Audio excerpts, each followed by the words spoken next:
하나님의 말씀이 되새김돼서 이 말씀이 오늘도 힘이 되고 능이 되고 주님이 계시는구나. 염려하지 말자. 걱정하지 말자. 두려워하지 말자. 주님이 계시잖아. 주님이 계시잖아. 오늘도 주님을 붙들고 주님과 함께하는 귀한 삶이 될 수 있기를 주님의 이름으로 축원합니다. 기도하겠습니다. 사랑과 은혜가 많으신 하나님 아버지, 너희 믿음이 어디 있느냐? 이 질문이 우리에게 주시는 질문이고 그가 누구이기에 이런 자연도 순종하고 자연을 다스리는가, 그분을 발견하는 귀한 시간이 되게 하여 주시옵소서. 염려와 근심과 걱정과 두려움과 무서움이 다 사라지게 하시고 주님이 가셨던 평안이 우리에게도 있게 하여 주시옵소서. 내가 너희에게 평안을 주노니 말씀하신 것처럼 그 평안이 우리 가운데 있게 해주셔서 다 내려놓게 하시고 다 신뢰하게 하시고 하나님만 바라보게 하시고 하나님만 우리의 동행자로 삼게 하여 주시옵소서.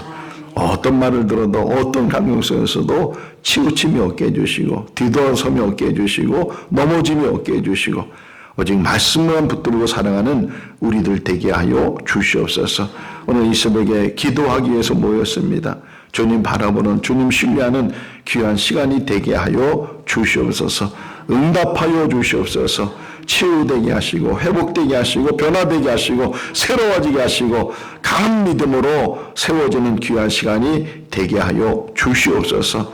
함께 하심을 감사드렸고 예수님의 이름으로 기도하옵나이다. 아멘. 마쳤습니다. 자유롭게 기도하시기